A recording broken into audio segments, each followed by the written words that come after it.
বাংলাদেশ এখন একটা গণতন্ত্রের উত্তরণের পথে যাচ্ছে।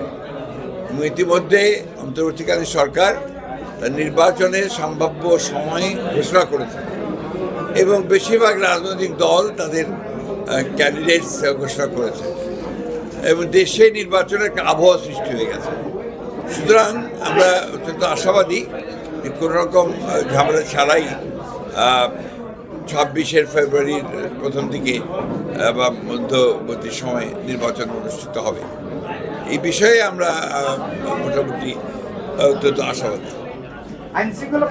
আইনশৃঙ্খলা পরিস্থিতির বিষয়ে আমি মনে করি যে যথেষ্ট উপযোগী আছে, ভালো আছে, কারণ এখন আর এমন কোনো পরিস্থিতি নাই যেখানে আপনার নির্বাচন ব্যাহত হবে মেজরিটি, সেটা হওয়ার সম্ভাবনা নেই।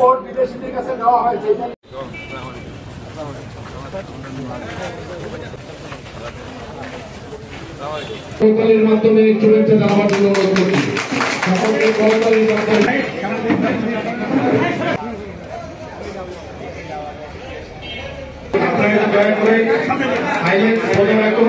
মহাসচিব, সাবেক মন্ত্রী, আমাদের এ পর্যায়ে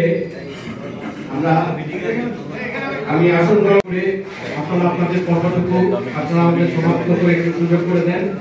আমাদের সময় কম, আমাদের অনেক আইনজীবী দূরে থাকে। সর্ববয়স্ক আইনজীবী বাবু বলরাম গৌর ঠাকুর সদস্যবৃন্দ, আমাদের